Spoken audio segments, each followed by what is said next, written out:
Allahumma salli wa sallim wa barik ala Muhammad wa ala ali Muhammad.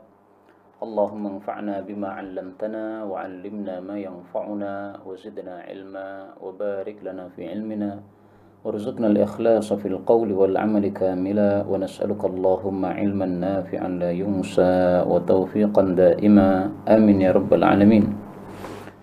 Alhamdulillah, ikhwani wa akhwati fillah rahimakumullah. Pada sore hari ini tanggal 10 Sya'ban 1442 Hijriah, kita akan membahas satu bab di dalam ilmu qiraat, yaitu yang disebut dengan al-idgham al-kabir, idgham yang besar. Dan ini adalah termasuk masalah yang baru, karena di dalam qiraahnya orang-orang Indonesia yang mereka memakai qiraatul Quran berdasarkan qiraahnya Imam Asim, tidak ada padanya idgham kabir. Adanya adalah idgham shaghir atau idgham kecil. Maka ini termasuk perkara yang baru bagi orang yang belum pernah mempelajari ilmu qiraat mutawatirah. Sebagai permulaan, saya ingin membahas terlebih dahulu bahwa ada istilah al-qiraatus sab'ah, 7 qiraah yang mutawatir dari Rasulullah SAW. Mereka adalah qiraah Imam Nafi' Madinah, kemudian qiraah Ibnu Katsir Makkah, kemudian qiraah Abu Amr Basrah, kemudian qiraah Ibnu Amir Syam, kemudian qiraah Asim Ibnu Abi Najud, ini yang dipakai oleh orang-orang Indonesia dan mayoritas seluruh dunia. Ini dari Kufah, kemudian Imam Kisai dari Kufah, demikian juga Imam Hamzah Az-Zayyad dari Kufah. Ya, jadi 3 dari Kufah, sementara yang lain-lainnya adalah dari kota-kota besar, kota Syam, Basrah, Mekah, dan Madinah. Nah, ini semuanya disebut qiraah sab'ah, qiraah yang 7. Sebagian orang salah paham menganggap bahwa qiraah yang 7 inilah dianggap sebagai ahrufus sab'ah, huruf yang 7 yang disebutkan dalam hadis Rasulullah sallallahu alaihi wasallam bahwasanya Quran itu nazala ala sab'ati ahruf. Quran itu turun atas 7 huruf. Nah, ini tidak benar. Karena itu kata-kata sab'ati ahruf ini tidak ada kaitannya sama sekali dengan qiraat sab'ah, enggak ada kaitannya. Rasul sallallahu alaihi wasallam bersabda, "Innallaha azza wa jalla, sesungguhnya Allah taala ya'muruka, memerintahkan kamu, an tuqri'a ummatakal Qur'an, supaya kamu bacakan Quran kepada umatmu ala sab'ati ahruf, atas 7 huruf. Fa ayyama harfin qara'u alaihi, huruf apapun yang mereka baca padanya, faqad asabu, sungguh sudah benar mereka." Hadis riwayat Imam Muslim, derajatnya tentu saja sahih. Nah, maka yang dimaksud sab'ati ahruf, 7 huruf, ini ada sekitar 40 pendapat apa maksudnya 7 huruf ini. Tetapi pendapat yang paling masyhur adalah bahwa sab'ati ahruf itu maksudnya adalah 7 logat. Memang bahasa Arab logatnya berbeda-beda. Rasulullah Shallallahu alaihi wasallam dari Mekah, beliau dari Quraisy, maka logatnya orang Quraisy berbeda dengan logatnya orang Yaman misalnya, sama-sama Arab ya. Kita ingat bahwasanya Abu Hurairah radhiyallahu anhu, sahabat Nabi, orang Arab asli, dia keturunan Yaman. Dia ketika mendengar hadis Nabi sallallahu alaihi wasallam, dia tidak pernah mendengar kata-kata mudiyah yang disabdakan Nabi sallallahu alaihi wasallam. Nabi mengatakan kepada Aisyah, "Wahai Aisyah, ambillah mudiyah." Mudiyah itu ternyata artinya adalah pisau. Nah, pisau itu dalam bahasa Yaman tidak disebut mudiyah, tetapi disebut as-sikin. Nah, maka kata Abu Hurairah, dia mengatakan, "Saya belum pernah mendengar mudiyah kecuali saat ini. Dulu-dulu kita menyebutnya sebagai sikin, pisau." Nah, maka antar satu kabilah dengan kabilah yang lain itu bahasanya bisa berbeda-beda, apalagi logatnya ya. Kalau kata-katanya saja bisa berbeda-beda, maka logatnya tentu saja lebih bisa berbeda-beda. Untuk mempermudah contoh, misalnya orang Indonesia, meskipun sama-sama Indonesia, sama-sama Jawa, tetapi Jawa Timur dengan Jawa Tengah misalnya, itu logatnya sudah berbeda. Orang Jawa Tengah mengatakan wira-wiri, ya, mondar-mandir itu. Kalau Jawa Timur mengatakan riwa-riwi, mirip, tetapi ada perbedaannya. Nah, itu contoh sab'ati ahruf begitu. Nah, maka sab'ati ahruf yang dimaksud itu bukan 7 qiraat yang kita kenal di dalam ilmu qiraat ini. Kemudian ada lagi 3 qiraah yang berikutnya, yang ini juga merupakan qiraah mutawatirah. yaitu qiraahnya Imam Ya'qub Al-Hadrami dari Basrah, qiraah Abu Ja'far Madinah, kemudian qiraah Khalaf ini dari Baghdad. Nah, untuk mempelajari ilmu qiraat ada 3 kitab yang sangat inti. Yang pertama adalah kitab Hirzul Amani, atau disebut juga kitab Matan Syatibiyah. Insyaallah itu yang akan kita bahas pada sore hari ini, pada bab idgham kabir. Yang kedua adalah kitab Ad-Durratul Mudiyah. Nah, kitab ini Matan Syatibiyah ini bicara tentang qiraat 7, kemudian Durrah Mudiyah ini bicara tentang qiraah 3. 7 tambah 3 10 qiraat tadi. Nah, tapi qiraat 10 ini disebut qiraah 10 sughra, ya, 10 yang kecil. Kalau ingin tingkatan lebih tinggi lagi, nanti ada kitab namanya Thayyibatun Nashr. Nah, kitab Thayyibatun Nashr ini isinya adalah 10 qiraat yang disebut sebagai qiraah 10 yang kubra, yang besar. Baik, ini sekedar mukaddimah supaya semuanya bisa masuk ke dalam ilmu ini dengan gamblang, karena saya lihat sebagian sudah mengikuti ilmu qiraat yang sebelumnya, sebagian juga mungkin baru kali ini mendengar ilmu qiraat sehingga perlu ada mukaddimah. Baik, kita langsung masuk ke materinya, yaitu al-idghamul kabir. Apa sih yang dimaksud idgham kabir? Ketahuilah bahwa idgham itu artinya adalah idkhal, memasukkan, yaitu memasukkan huruf kepada huruf yang lain. Memasukkan huruf yang pertama pada huruf yang kedua ketika dua huruf ini bertemu, ya. Nah, di dalam qiraah Asim yang kita biasa membaca di Indonesia, itu adanya adalah idgham shaghir, idgham kecil. Sementara yang kita pelajari di sini adalah idgham kabir, idgham besar. Apa bedanya antara idgham shaghir dengan idgham kabir? Idgham shaghir itu adalah ketika satu huruf bertemu dengan huruf yang lain, tetapi huruf yang pertama itu berharokat sukun, ya. Bertemu dengan huruf yang lain yang tidak sukun. Nah, maka di sini disebut apa? Idgham shaghir, atau ketemu dengan huruf yang sukun juga. Misalnya Allah Subhanahu wa taala mengatakan bal rana. Di sini bal diharokati sukun, kemudian ketemu dengan rana diharokati fathah. Nah, ini dibaca dengan idgham barrana. Jadi lamnya jadi hilang, masuk kepada huruf ra. Nah, ini namanya idgham, ya, barrana. Meskipun kalau qiraah kita disuruh apa? Berhenti saktah. Bal saktah kemudian rana. Tapi dalam qiraah selain hafaz itu dibaca secara lanjut nih, barrana. Baik. Itu adalah idgham shaghir. Kalau idgham kabir adalah pertemuan antara dua huruf. Huruf yang pertama berharokat, huruf yang kedua juga berharokat. Jadi sama-sama berharokat, tapi kemudian diidghamkan. Nah, ini namanya adalah idgham kabir. Disebut idgham kabir, idgham besar, karena di situ terjadi 2 kali perubahan. Perubahan pertama, huruf yang pertama yang berharokat itu diganti menjadi sukun dulu. Setelah itu kemudian baru diidghamkan pada huruf berikutnya. Nah, maka karena terjadi 2 kali perubahan, 2 kali langkah, maka disebut sebagai idgham kabir. Contoh misalnya, Allah Subhanahu wa taala mengatakan misalnya manasikakum. Manasikakum. Di sini ada 2 huruf. Yang pertama berharokat fathah ka, yang kedua berharokat dhammah ku. Nah, di sini boleh diidghamkan menjadi manasikum. Caranya ka diubah menjadi ak, ya. Setelah menjadi manasik, kemudian baru diidghamkan pada kaf berikutnya menjadi manasikum, sikum. Nah, inilah yang dimaksud sebagai idgham kabir. Untuk masalah idgham kabir ini kita bisa lihat pembahasannya di dalam kitab Matan Syatibiyah maupun yang lain-lainnya. Ini saya tampilkan di sini adalah kitab Matan Syatibiyah.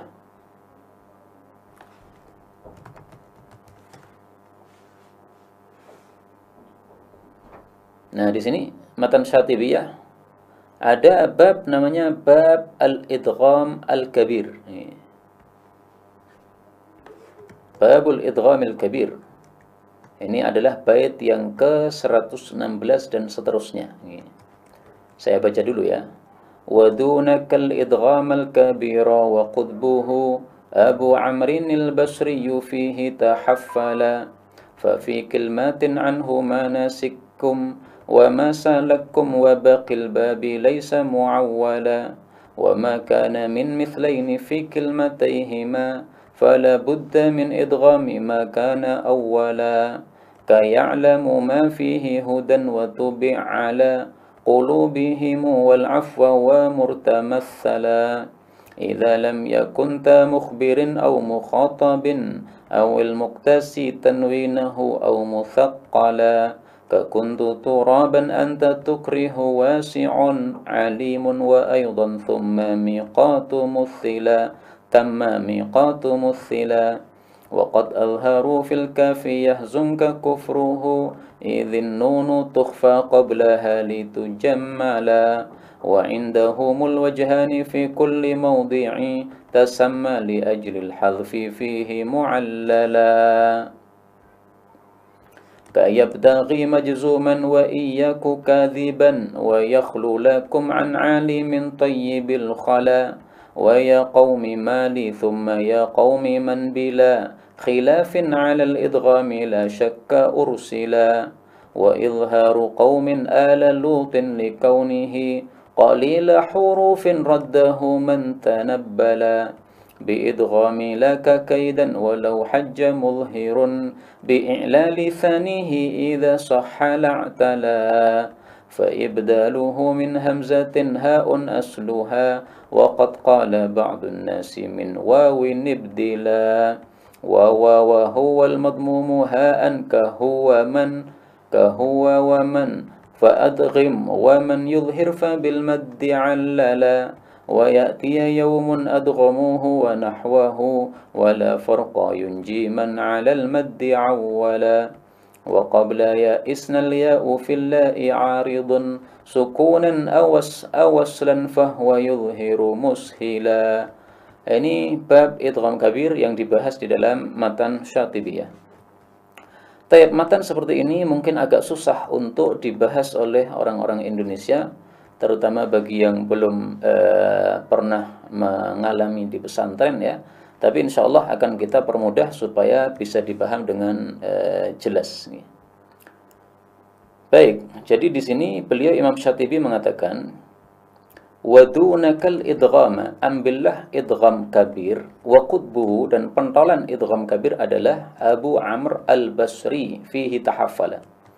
Jadi dari 10 qiraat mutawatirah yang tadi sudah kita pelajari nama-nama mereka, yang menjadi pentolan di dalam idgham kabir adalah qiraah Abu Amr al-Basri. Qiraah-qiraah yang lain ada sebagiannya yang ada idgham kabirnya, tetapi sedikit-sedikit saja. Tapi kalau Abu Amr al-Basri dari riwayat Susi ya, karena Abu Amr al-Basri kan punya dua riwayat, ada riwayat Susi, ada riwayat Duri. Nah, ini yang paling banyak idgham kabirnya adalah Imam Susi ya.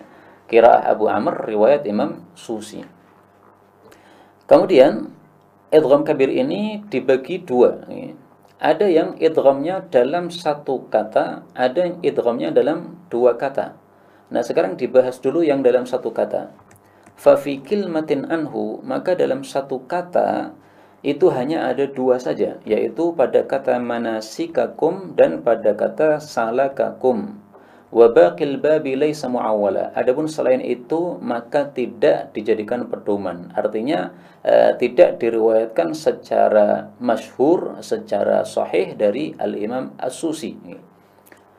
Jadi idgham kabir ini hukumnya adalah sebenarnya itu ketika bertemu dua kata. Kata pertama huruf akhirnya itu diidghamkan pada kata kedua, yaitu pada huruf pertamanya. Jadi kata pertama diambil huruf akhirnya, kata kedua diambil huruf awalnya, kemudian diidghamkan antara keduanya. Itu hukum asalnya.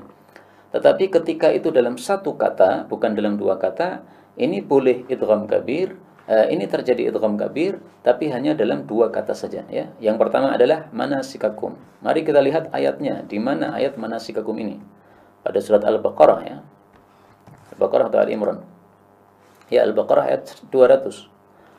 فَإِذَا قَضَيْتُم مَّنَاسِكَكُمْ فَاذْكُرُوا اللَّهَ كَذِكْرِكُمْ آبَاءَكُمْ أَوْ أَشَدَّ ذِكْرًا. Ini manasikakum, ini satu kata. Jadi dalam ilmu qiraah satu kata itu maksudnya yang tertulis dalam satu rangkaian ya. Meskipun kalau dalam ilmu nahwu ini dua kata ya. Manasika ini sebagai mudhaf, kemudian kum ini sebagai mudhaf ilaih, berarti dua kata. Tapi untuk ilmu qiraat enggak, ini seperti ini dianggap sebagai satu kata. Nah, di sini boleh diidghamkan. Ini boleh menjadi idgham kabir. Manasikum dalam riwayat Imam Susi dari Abu Amr Al-Basri. Yang kedua pada kata-kata salakakum. Nah, ini pada surat apa? Al-Muddathir ya. Ma salakkum fi saqar. Ma salakakum. Nah, kemudian kafnya yang pertama disukun, kemudian diidghamkan pada kaf yang kedua. Salakum. Salakum ya, menjadi apa? Idgham begitu. Cuma ada dua ini saja, selain itu tidak bisa diidghamkan. Contoh misalnya ya. Wujuhahum. Nah, di sini tidak bisa diidghamkan. Fa ammal ladzina aswaddat wujuhum, enggak bisa ya. Harus wujuhuhum. Meskipun di sini ketemu antara ha dengan ha, sama-sama satu huruf hurufnya sama, yaitu semisal, tetapi karena ini dalam satu kata maka tidak bisa diidghamkan. Kemudian kita masuk bab berikutnya, yaitu idgham kabir pada dua kata. Wa ma kana min mithlaini fi kilmatayhima, adapun dua huruf yang mutamathilain kalau bertemu dalam dua kata, fala budda min idghami ma kana awwala, maka harus diidghamkan yang pertamanya ya. Kemudian beliau memberi contoh, ya'lamu ma. Nah, ini dibaca idgham, ya'lam ma. Maka mim yang pertama ini disukun, kemudian diidghamkan kepada mim kedua, ya'lam ma. Jadi asalnya ya'lamu ma, kemudian disukun menjadi ya'lam ma. Kemudian diidghamkan menjadi ya'lam ma, idgham bi ghunnah. Demikian juga fihi hudan. Nah, ini ha ketemu ha. Hi dengan hu ya, maka dibaca idgham fi huda. Maka yang dimaksud mithlain, dua huruf yang semisal ini maksudnya adalah huruf yang sama, ha ketemu ha, mim ketemu mim ya.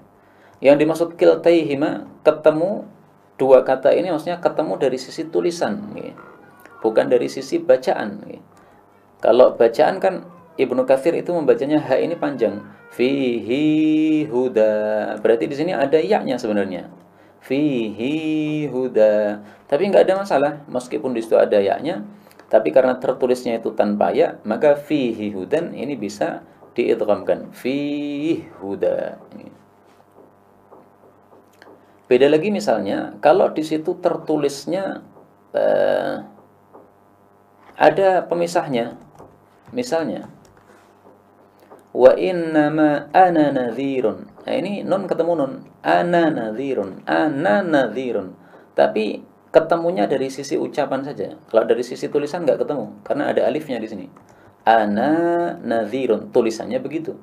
Nah, karena tulisannya antara nun dengan nun tidak bersambung, ini tidak bisa diidghamkan. Tidak bisa an-nadhir, nggak bisa. Harus ana nadhir. Kenapa? Karena ada pemisahnya yaitu huruf alif. Nah, maka yang dimaksud bertemu ini adalah bertemu dari sisi penulisan, bukan dari sisi pelafalan. Maka fihi hudan ini bisa diidghamkan. Demikian juga contohnya wa tubi'a ala qulubihim. Ini ain ketemu ain. Nah, maka ain pertama disukun menjadi tubi'a ala qulubihim, idgham. Wal afwu wa'mur atau wal afwu wa'mur, karena ini nanti hamzahnya menjadi tashil ya, maka menjadi apa? Wa'mur. Tayyib. Kemudian setelah itu beliau membahas mawani idgham, pencegah idgham. Ada 4 hal yang menyebabkan teori idgham yang sudah kita pelajari tadi jadi tercegah, tidak bisa terjadi idgham. Yaitu apa? Idza lam yakun ta mukhbir. ketika itu bukan merupakan tak mutakallim au mukhatab, atau bukan tak mukhatab, awil muqtasi tanwinahu, atau bukan huruf yang bertanwin, au musaqqala, atau bukan huruf yang tasydid. Jadi empat hal ini menyebabkan teori yang tadi tidak berlaku, tidak bisa idgham. Ketika ada tak mutakallim atau tak mukhatab atau tanwin atau tasydid. Nah, sekarang beliau kasih contoh. Ka kuntu turaban, seperti kata-kata kuntu turaban. Ini huruf ketemu huruf yang semisal tak ketemu tak.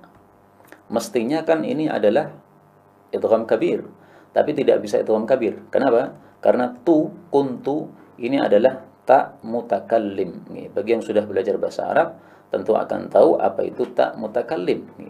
Karena itu memang ilmu qiraat termasuk ilmu yang agak tinggi, sehingga sepantasnya orang yang belajar ilmu qiraat ini sudah punya dasar-dasar ilmu bahasa Arab. Nahwu punya, sorof punya, ya ilmu dasar bahasa Arab ngerti.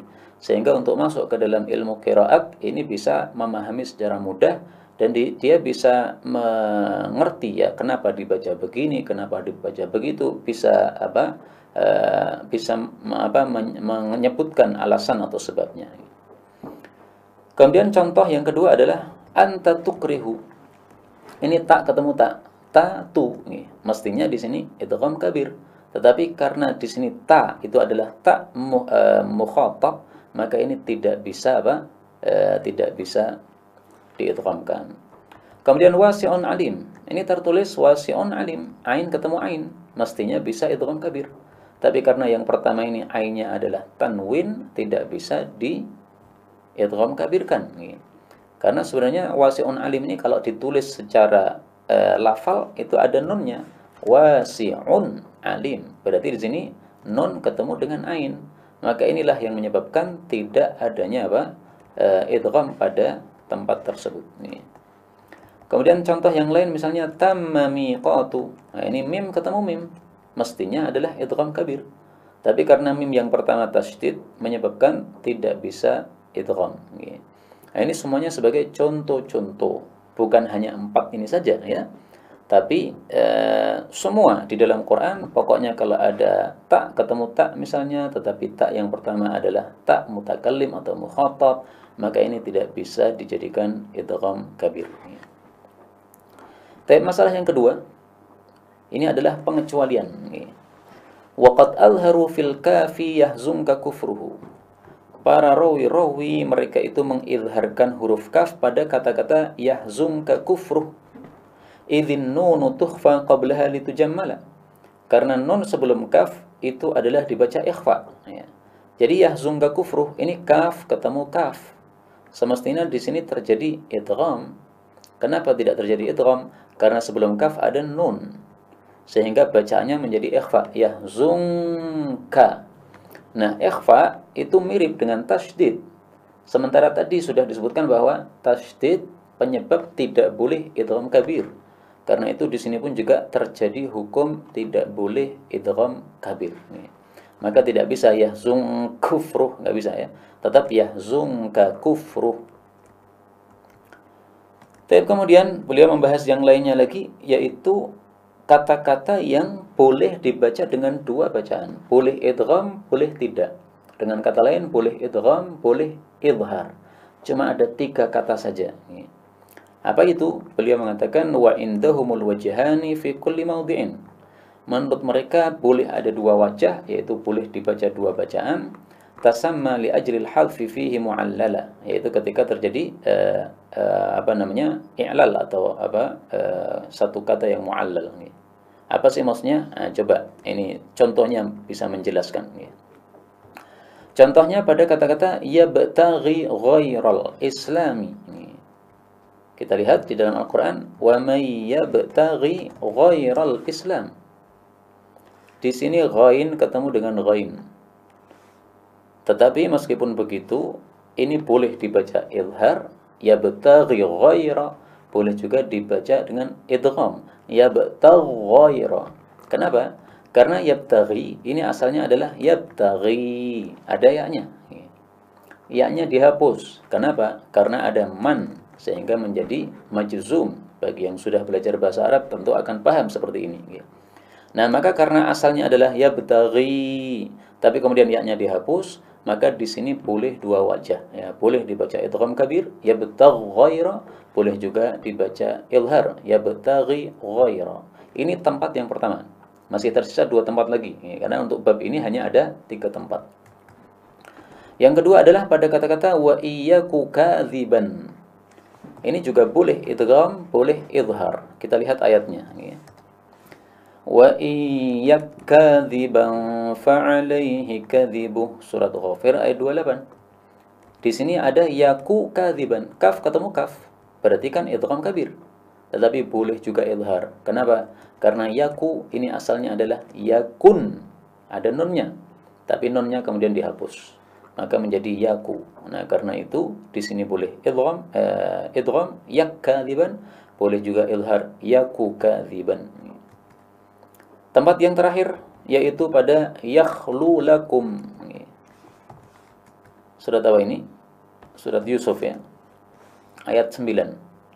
Uqtulu Yusuf aw itrahuhu ardan yakhlakum. Boleh juga yakhlu lakum. Lam ketemu lam, idgham.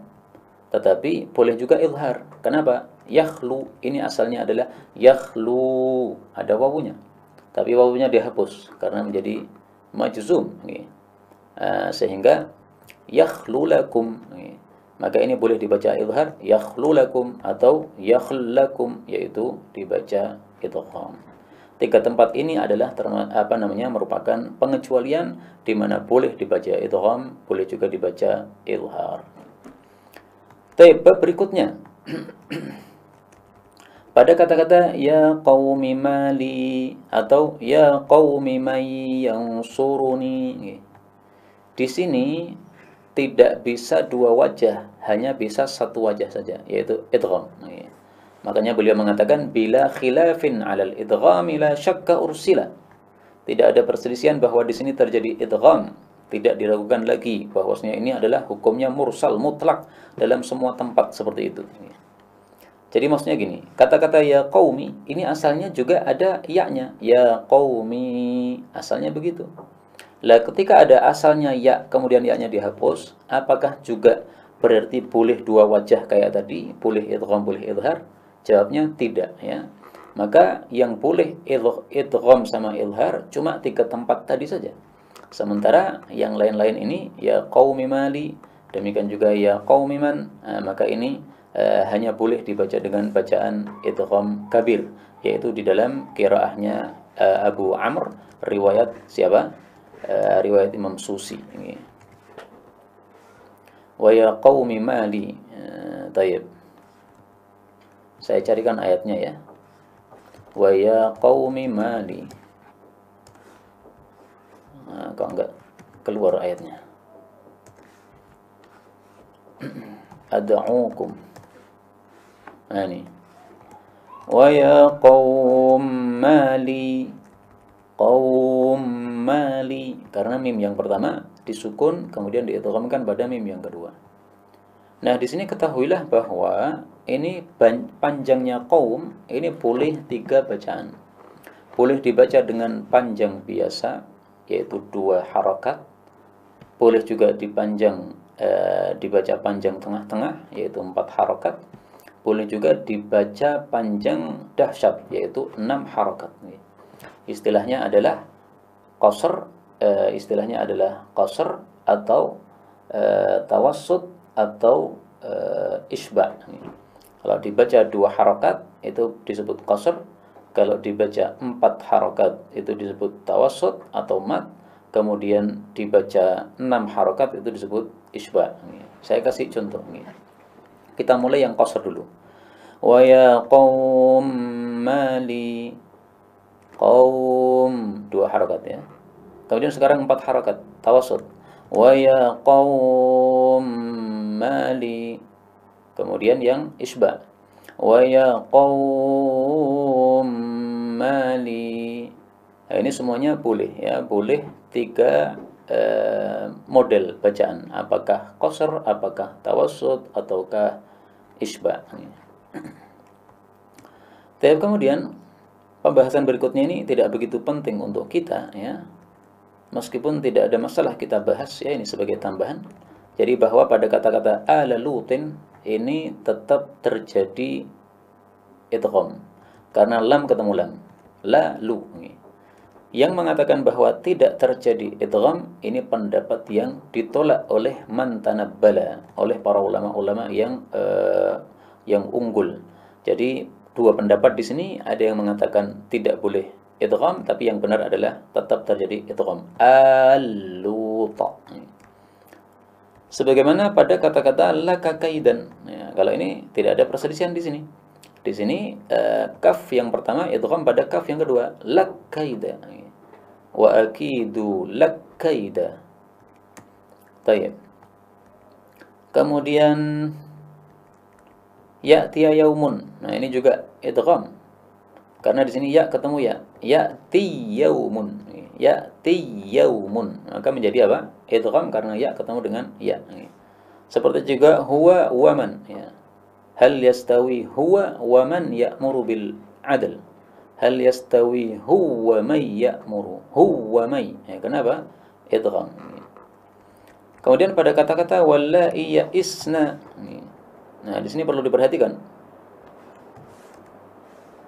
Wallahi ada ya, kemudian ketemu ya, ya'isna. Apakah di sini terjadi idgham? Tidak terjadi idgham. Kenapa? Karena Imam Susi menghapus qiraah Abu Amr itu menghapus ya yang pertama. Menjadi wallahi ya'isna. I-nya pendek ya. Wallahi panjang kan biasanya.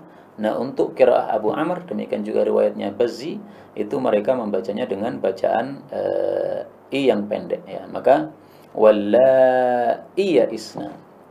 Sehingga di sini tidak boleh terjadi idgham. Tapi kemudian ketika ini tidak boleh terjadi idgham, hamzahnya ini cara membacanya gimana? Dalam qiraah Abu Amr, ini boleh dibaca dengan dua bacaan. Boleh hamzahnya diganti ya, sehingga menjadi bacaannya panjang 6 harakat. Wallahi ya'isna, wallahi ya'isna. Hamzahnya diubah jadi ya. Atau boleh juga hamzah ini dibaca tashil. Kalau dibaca tashil, maka hanya boleh panjangnya 2 harakat atau 4 harakat. Wallahi ya'isna atau wallahi ya'isna, wallahi ya. Jadi kalau tashil itu apa? I-nya enggak jelas. Kalau dibaca jelas, I itu namanya tahqiq. Nah, ini dibaca tidak jelas. Tashil bain-bain ya, tashil baina-baina, yaitu dibaca seperti a'jamiyun. Kalau kita sudah mempelajari ilmu qiraah riwayat Hafs, qiraah Asim, mesti kita ngerti adanya tashil di sini ya. Surah Fussilat ayat 44. A'jamiyun ini boleh dibaca dengan tahqiq, a'jamiyun, boleh juga dibaca dengan tashil, a'jamiyun. Nah, itulah tashil yang saya maksudkan di sini. Tapi inilah pelajaran sore hari ini, dan sebagai penutup untuk kajian sore ini, ketahuilah bahwa sebab-sebab idgham ada 3. Pertama, iltiqa'ul mutamatsilain, bertemunya dua huruf yang semisal, mim ketemu mim, huruf ha ketemu ha, dan sebagainya tadi. Yang disebut semisal itu adalah kalau huruf ini makhraj dengan sifatnya sama ya. Mim dengan mim, ya makhrajnya sama, ya sifatnya sama ya. Sebab yang kedua adalah iltiqa'ul mutajanisain, bertemunya dua huruf yang sejenis. Yang dimaksud sejenis itu adalah huruf yang yuwafiquhu makhrajan, yang sama saja makhrajnya tetapi sifatnya tidak sama. Kemudian sebab yang ketiga adalah iltiqa'ul mutaqaribain, bertemunya dua huruf yang mutaqaribain, yaitu yang dekat. Maksudnya adalah dekat makhrajnya. Misalnya qad dengan sami'a. Ini bisa diidghamkan qas-sami'a. Kenapa? Makhrajnya dal, ad. Di situ ad ya, di belakang gigi. Demikian juga sin, as. Nah, itu juga di belakangnya lagi. Maka karena makhrajnya ini adalah dekat, maka bisa menjadi idgham qas-sami'a. Kalau mutajanisain misalnya ta dengan dal ya. At, ad. Nah, ini makhrajnya sama. Ta, at, ad atau at-ta. Nah, makhrajnya sama dal, ta, ta. Nah, maka ketika dia berjumpa bisa diidghamkan. Misalnya irtaqulu menjadi ittaqulu ya. Ittaqulu, zalnya hilang karena zalnya masuk pada pada ta ya. Ittaqulu.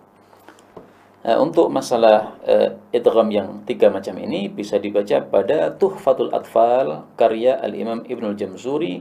Beliau mengatakan bab fil mithlaini wal mutaqaribaini wal mutajanisain. In fis sifati wal makharij ittafaq harfani fal mithlani fihi ma ahaq wa in yakuna makhrajan taqaraba wa fis sifati ikhtalafa yulaqaba متقاربين أو يكون اتفقا في مخرج دون الصفات حققا بالمتجانسين ثم إن سكن أول كل فالصغير سميا فالصغير ini maksudnya adalah idgham صغير أو حرك الحرفان في كل فقل كل كبير وافهمنه بالمثل كل كبير ya, ini adalah idgham kabir yang kita pelajari pada sore hari ini. Kemudian setelah selesai kita pelajari sore hari ini teori idgham kabir, kemudian di sini di bawahnya sudah saya tampilkan contoh-contoh idgham kabir dalam surah-surah Al-Qur'an. Urut dari Al-Fatihah sampai dengan surah An-Nas. Nah, ini bisa dibaca dalam buku yang sudah saya tulis ini. Ya, kita baca misalnya pada surah Al-Fatihah. أعوذ بالله من الشيطان الرجيم بسم الله الرحمن الرحيم الحمد لله رب العالمين الرحمن الرحيم مالك يوم الدين. Ini boleh apa? Dibaca dengan tiga macam bacaan ya. Panjangnya 2 harakat atau 4 harakat atau 6 harakat. الرحمن الرحيم مالك يوم الدين الرحمن الرحيم مالك يوم الدين الرحمن الرحيم مالك يوم الدين. Asalnya ar-rahimi ma, tapi karena ini mim ketemu mim ya, ini berarti mutamatsilain, hurufnya semisal, maka dia menjadi idgham. Kemudian saya tampilkan di sini idgham kabir pada surah-surah muhkam, yaitu surah-surah mufassal ya, mulai dari surah Al-Hujurat sampai dengan surah An-Nas. Jadi yang saya tampilkan di sini tidak dari Al-Baqarah sampai dengan An-Nas ya, tapi dari Al-Fatihah, kemudian loncat Al-Hujurat, kemudian sampai dengan An-Nas. Baik, saya kasih contoh-contoh bacaannya, kemudian untuk mempelajari lebih lanjut bisa dibaca dalam buku saya ini. Pada surah Al-Baqarah Allah mengatakan law yuti'ukum fi katsirin minal amri la'anittum. Nah, ini ra-nya boleh di idgham, ini menjadi idgham pada lam kalau qiraah Imam Susi. Nah, ketahuilah bahwa meskipun kita orang Indonesia bacaannya adalah qiraah Asim, seandainya kita setelah mempelajari idgham kabir kemudian kita terapkan dalam dalam qiraah Quran kita, enggak ada masalah. Jadi membaca Quran tidak harus melazimi satu model bacaan ya. Tidak harus kalau hafaz terus, tidak harus kalau misalnya Abu Amr terus, dicampur nggak ada masalah. Sebagaimana fatwa dari Al-Imam Ibnul Jazari pada kitab An-Nashr fil Qiraatil Ashr, hanya saja memang lebih bagusnya kalau kita itu bisa mempelajari ilmu qiraah secara mendalam, maka hendaklah kita membaca satu bacaan ya, satu bacaan itu.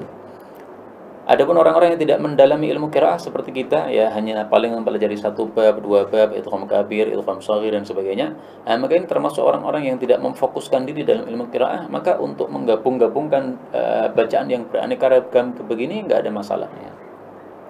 Adapun kalau orangnya sudah terkenal dia sebagai muqri' kabir ya, sebagai ahli qiraat besar, tidak pantas dia gabung-gabungkan gitu. Karena kalau dia gabung-gabungkan, nanti orang yang mendengar akan mengira bahwasanya bacaan Abu Amr seperti itu, padahal dia membaca secara campuran gitu.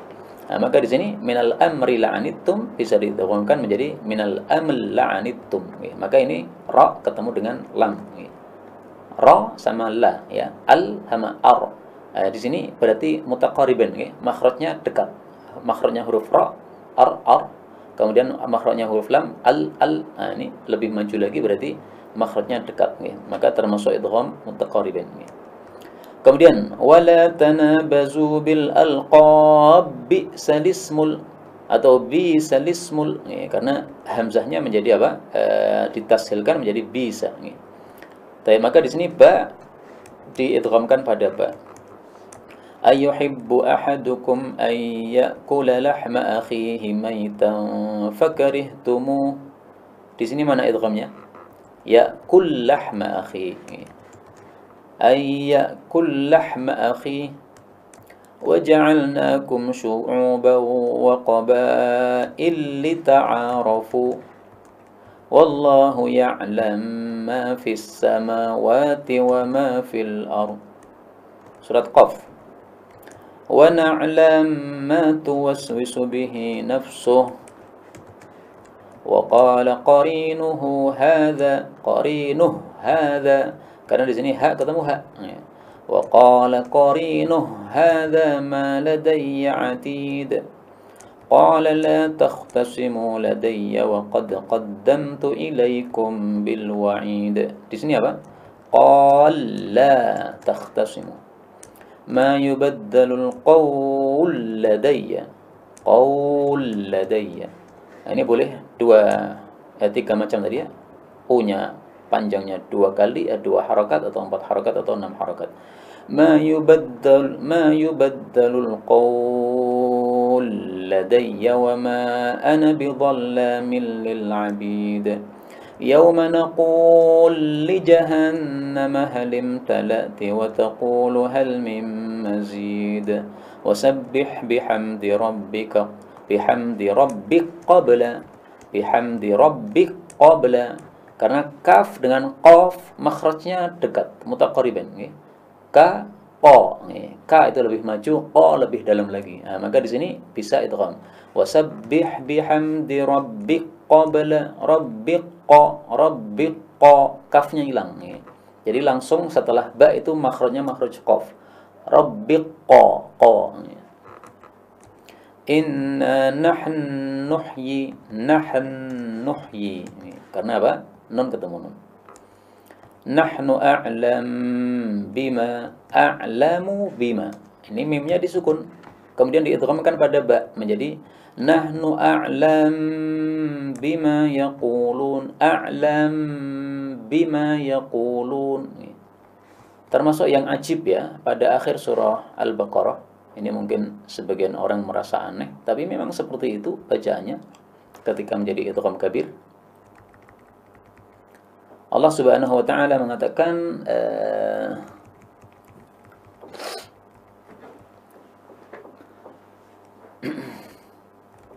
fayaghfiru liman yasha wa yu'adzibu man yasha. Di sini bisa idgham 2 kali. Fayaghfir liman yasha wa yu'adzim man yasha. Fayaghfir liman ra masuk pada lam karena mutaqaribain sehingga idgham fayaghfir liman. Kemudian yu'adzim may yasha yu'adzim may ba-nya idgham pada mim maka ba-nya lebur jadi mim ya yu'adzim may yasha wallahu ala kulli syai'in qadir. Baik, ini surah apa tadi? Qaf ya. Langsung melonjak pada surah An-Nas. Tidak ada ya, terakhir pada surah Al-Maun.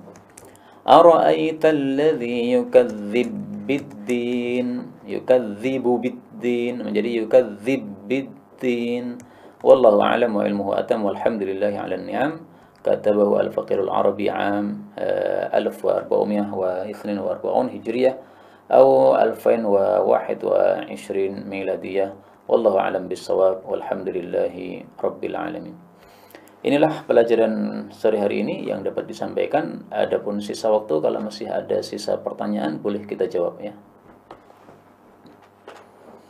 Afwan, kalau seorang laki-laki berzina sampai mempunyai anak, apakah seorang laki-laki tersebut ada kewajiban memberi nafkah anaknya? Ini pertanyaannya bercabang dari apakah anak hasil zina tadi adalah anaknya atau bukan. Dalam hal ini ada 3 pendapat nih. Jadi A berzina dengan B. Setelah itu A menikahi B. Ya, bertanggung jawab dia. Ya sudah, karena kamu sudah saya hamili, saya nikahi. Nah, ketika sudah dinikahi oleh si A yang menghamili tadi, ini anaknya ini anak biologis ini apakah dia bisa dinisbatkan kepada si bapak? Di sini ada 3 pendapat ya. Pendapat pertama mengatakan secara mutlak tidak bisa dinisbatkan kepada bapaknya, bukan anaknya. Kalau bukan anaknya berarti hukum-hukum anak nggak berlaku. Tidak ada di situ saling mewarisi antara anak dengan bapak. Demikian juga kewajiban untuk menafkahi yang bukan anak dia. Anaknya siapa? Ini anaknya ibunya. Maka nafkahnya bukan ditanggung atas anak bapak biologisnya tadi. Pendapat yang kedua adalah bahwa ini bisa dinisbatkan kepada bapaknya karena sudah dinikahi setelah itu oleh si bapak biologis tadi. Pendapat yang bagus adalah yang tengah-tengah. Bisa dinisbatkan anak ini kepada bapak biologisnya apabila dia menikahi wanita tersebut dengan syarat dia istilhaq, yaitu dia mengakuinya bahwa ini anak saya. Dia ucapkan dengan kata-kata ini anak saya. Nah, ketika sudah istilhaq begitu, maka ini bisa dinisbatkan kepada dirinya. Meskipun kalau pendapat mayoritas ulama adalah pendapat pertama, sama sekali tidak bisa dinisbatkan kepada dia.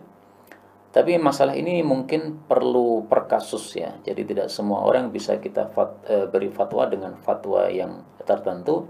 Tapi melihat per kasus, sebagaimana kata guru kami Ustaz Muin rahimahullah, kalau orangnya sudah tobat ya, memperbaiki diri, sudah menyesali dari perbuatannya yang lalu, maka paling bagus dia dikasih fatwa yang tengah-tengah tadi ya. Kamu istilhaq sama anakmu sehingga anakmu menjadi sah sebagai anakmu, nanti saling mewarisi, nanti juga bisa menjadi wali dan sebagainya. Ada orang yang terlilit hutang dan butuh jaminan atas hutangnya, lalu dipinjami surat kendaraan untuk jaminan tersebut.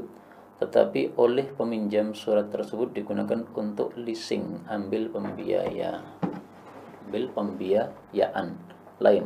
Bagaimana hukumnya bagi yang menggunakan dan bagi yang meminjamkan jaminan tersebut? Leasing ini jelas bermasalah ya, tidak sesuai dengan syariah, maka harus dihindari seperti hal ini. Saya tidak begitu tahu bagaimana di dalamnya, tetapi jelas bahwasanya fatwa dari para kiai kita bahwa leasing itu bermasalah di situ. Apa perbedaan lafal rawa dan akhraja? Wallahu a'lam bishawab. Ya mungkin hanya dari sisi lafal saja yang berbeda. Al-akhraja mungkin dalam kitab ya. Kalau rawa tidak selalu dalam kitab. Misalnya Sahih Bukhari, itu bisa rawa, bisa akhraja. Tapi kalau rawi-rawi yang tidak mempunyai kitab, itu mungkin tidak ada akhraja, tapi rawa. Misalnya gurunya Imam Bukhari, misalnya Imam Zuhri misalnya, beliau mungkin tidak punya kitab hadis, maka bukan akhraja Zuhri tapi rawahu Zuhri misalnya begitu. Apakah boleh seorang perempuan yang sudah menopause membuka sebagian auratnya karena ada suatu keperluan? Misalnya karena banjir dia buka kaos kaki. Jadi gini, kaki wanita adalah aurat. Nah, ini sudah pendapat mayoritas ulama dan itu pendapat yang benar. Adapun yang mengatakan kaki bukan aurat itu adalah pendapat yang menyelisih dalil ini. Tapi kemudian setelah kita mengetahui hal ini, ada masalah yang lain, yaitu bolehnya seseorang itu membuka aurat dalam kondisi darurat. Ad-darurat tubihul mahdhurat. Kaidah umumnya begitu. Kondisi darurat menyebabkan sesuatu yang asalnya dilarang menjadi boleh. Nah, maka perlu ditanya, apakah kondisi banjir itu dia darurat untuk buka kaos kaki? Kalau tidak darurat, kenapa dibuka? Jadi kalau masih bisa pakai kaos kaki, nggak ada masalah. Masalah yang ketiga, bahwasanya wanita yang menopause tadi itu tidak berarti menunjukkan dia boleh buka auratnya, enggak. Ya. Yang boleh buka sebagian auratnya itu bukan dikaitkan dengan berhenti dari haid, tapi dikaitkan dengan tua. Memang ayatnya ini yang menyebabkan mungkin salah paham ya. Wallahi tayyib. Bukan ini.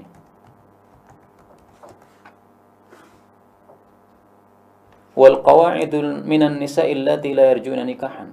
Ini surah An-Nur ayat 60. Wanita-wanita yang sudah duduk, sudah tua renta, yang sudah tidak mengharap nikah lagi. Maksudnya sudah tua renta dia. Falaysa 'alaihinna junahun ay yad'na thiyabahun. boleh dia melepas baju mereka, maksudnya sebagian baju mereka yaitu kudungnya menurut sebagian tafsir. Ghairu mutabarrijatin bizina, tetapi tidak menampakkan perhiasan atau menampakkan kecantikan. Wa yastafi'na khairul lahun, tapi istighfaf lebih baik. Jadi nggak ada kaitannya dengan berhenti dari haid sama sekali. Masalah membuka sebagian aurat yaitu kaki atau misalnya jilbabnya yang besar diganti dengan jilbab mukena yang kecil. Ini hanya berlaku untuk wanita-wanita yang sudah tua renta, di mana setiap orang kalau melihat tidak akan ngelirik. Misalnya ada seorang nenek-nenek usia 100 tahun, udah nggak ada yang ngelirik sama sekali dia. Kecuali kalau nenek yang diceritakan oleh Ibnul Arabi itu ya, usia 90 tahun tapi cantiknya masih seperti 20 tahun. Nah, ini mungkin hukumnya berbeda karena masih menarik. Tapi jadi silahkan takwa kepada Allah ya. Kalau memang melihat kondisi banjir tadi adalah darurat mendesak harus melepas kaos kaki, ya lepas saja. Tapi kalau tidak darurat tidak usah dilepas. Saya minta tolong dijelaskan tentang jual beli dengan dua harga. Apakah kalau menjual barang misalkan kontan 5.000 tapi kalau kredit jadi 8.000 itu termasuk jual beli dengan dua harga? Ini masalah khilafiyah ya. Jadi hadisnya sahih bahwa Nabi melarang bai'ataini fi bai'atin. Tapi tafsirannya bagaimana bai'ataini fi bai'atin? Tafsiran yang dipilih oleh banyak para ulama. Misalnya Syekhul Utsaimin, Syekhul Bassam dan sebagainya.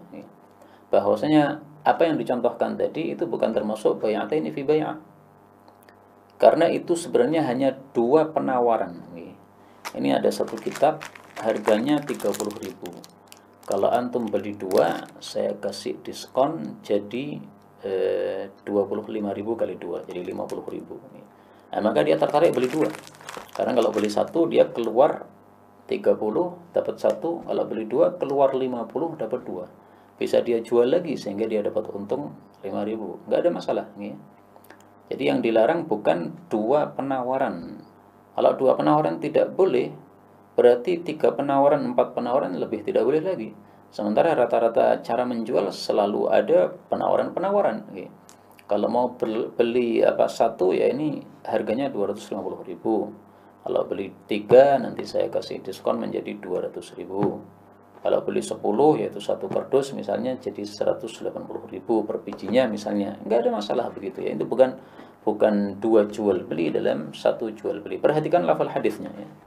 Man ba'a bai'ataini.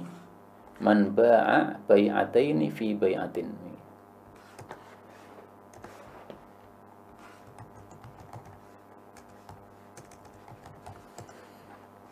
Man ba'a barang siapa yang menjual bai'ataini, dua jual beli fi bai'atin dalam satu jual beli, falahu awqasuhuma awir riba, maka dia mengambil yang paling rendah atau terjadi riba di situ. Hadis riwayat Abu Dawud derajatnya hasan. Nah, maka tafsirannya bukan dua penawaran tadi. Kalau dua penawaran tadi itu nanti ketika sudah terjadi jual beli itu biasanya sudah dipilih satu harga. Oke, saya pilih yang kontan. Nah, kontan berapa? Kontan 30.000. Bayar 30.000. Udah, satu jual beli berarti, bukan dua jual beli. Kecuali kalau dua penawaran tadi diambil tanpa ditetapkan. Ya sudahlah, pokoknya gampang aja lah, gampang aja lah. Mau kontan atau kredit gampang aja lah, besok aja lah ya. Kemudian barang diambil, bayarnya besok, mau akadnya tetap kontan yaitu murah atau kredit yaitu misalnya 1 bulan lagi atau 1 tahun lagi harganya lebih mahal. Nah, ini seperti ini yang tidak boleh ya, karena ketika akad belum ditetapkan mana yang dipilih. Lah terus tafsiran yang lebih kuat bagaimana? Dua jual beli dalam satu jual beli maksudnya ini adalah bai'ul 'ainah, yaitu tipu-tipuan di dalam masalah riba ya. Ada seseorang pengen pinjam kepada saya 1 juta. Kalau saya mengatakan ini saya berikan 1 juta nanti kembali 1.500.000, ini pasti jelas riba. Nah, karena diketahui ini riba, akhirnya dua orang yang melakukan transaksi ini akhirnya mencari cara bagaimana supaya terjadi peminjaman uang tetapi tidak disebut riba. Akhirnya saya misalnya ya mempunyai HP, nah ini HP saya jual kepada dia. Baik, ini HP saya jual kepada engkau 1.500.000. Dah.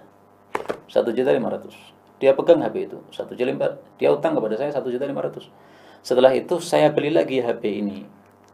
Dia belinya kredit, saya belinya kontan. HP-mu saya beli berapa? 1 juta kontan. Kemudian saya kontan 1 juta. Nah, maka dia akhirnya pulang membawa uang 1 juta sebagaimana keinginan asal. Tapi dia masih punya utang kepada saya berapa? 1.500.000. Karena dia tadi membeli HP ini dengan harga 1.500.000.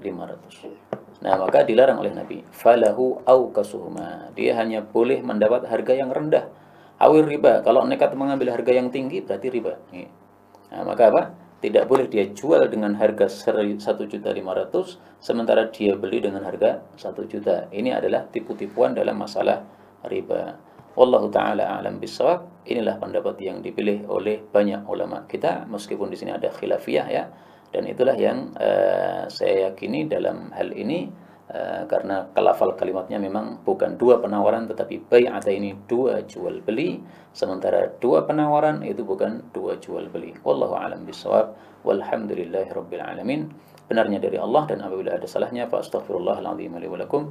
Subhanakallahumma rabbana bihamdika asyhadu an la ilaha illa anta astaghfiruka wa atubu ilaik.